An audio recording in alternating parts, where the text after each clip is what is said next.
Pertama adalah sejarah berdirinya Daulah Mughal. Daulah Mughal merupakan kerajaan di India dengan Delhi sebagai ibu kotanya. Daulah Mughal berdiri antara tahun 1526 sampai dengan tahun 1858 Masehi.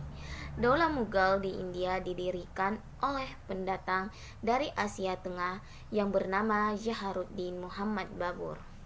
Dalam usahanya, ia mengalami kekalahan, tetapi karena mendapat amunisi tambahan dari Daulah Safawi, akhirnya Samarkand bisa dikuasai pada tahun 1494 Masehi.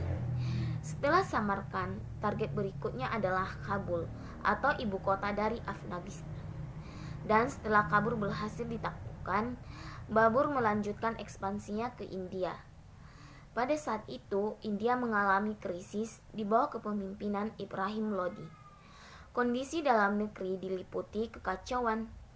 Paman Ibrahim Lodi yang bernama Alam Khan bersama Daulat Khan atau Gubernur Lahori meminta utusan ke Kabul dan meminta bantuan Babur untuk menjatuhkan Ibrahim Lodi di Delhi.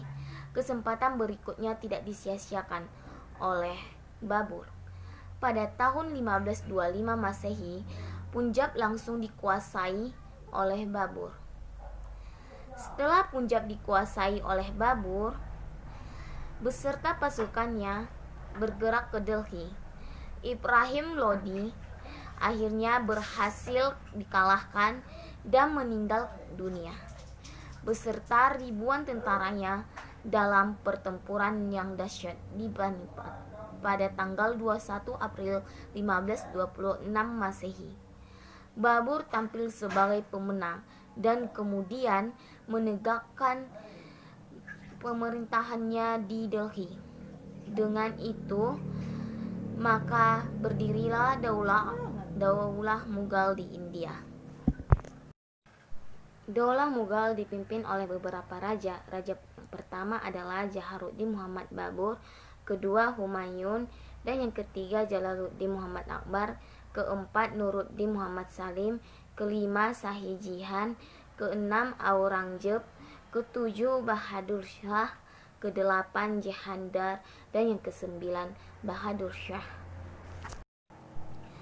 Kemajuan peradaban Islam masa Daulah Mughal. Yang pertama, di bidang politik dan administrasi pemerintahan. Pada masa pemerintahan Akbar, ia berhasil mencapai keemasannya. Hal ini berkat politik yang diterapkannya, yaitu politik sulhul atau toleransi universal. Sehingga masa pemerintahannya cukup berhasil dan wilayah kekuasaannya pun semakin meluas. Pada pemerintahan Akbar, banyak ditetapkan kebijakan seperti menata sistem pemerintahannya dengan sistem militer, termasuk ke seluruh daerah taklukannya. Dan yang kedua adalah di bidang ekonomi dan sosial. Di bidang ekonomi, kerajaan Mughal dapat mengembangkan program pertanian, pertambangan, dan perdagangan. Pada masa Shah Jahan dilakukan pembangunan ekonomi, dimulai dari pengembangan irigasi. Sistem perpajakan pun diatur dengan baik dan dikelola sesuai dengan sistem JAB. Industri pertanian dan perdagangan mulai berkembang pada saat itu. Budaya.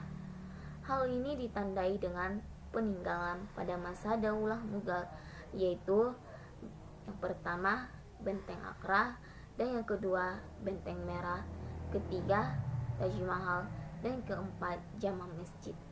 Dan dapat dikatakan bahwa masa kejayaan Mughal dimulai pada pemerintahan Akbar dan 3 raja penggantinya, yaitu Jahangir, Shah Jahan, dan Aurangzeb.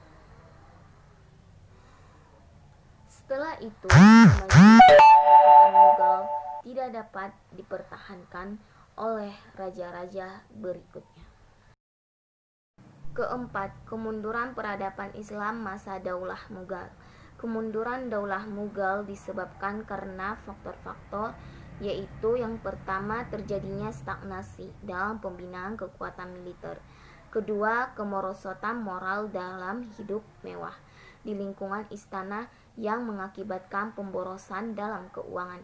Ketiga, pendekatan yang dilakukan oleh Aurangzeb terlalu kasar terhadap toleransi umat beragama, sehingga konflik antar umat beragama sangat sulit diatasi oleh raja-raja sesudahnya. Dan yang keempat, semua generasi penerus Daulah Mughal pada periode terakhir adalah orang-orang yang lemah dalam kepemimpinannya.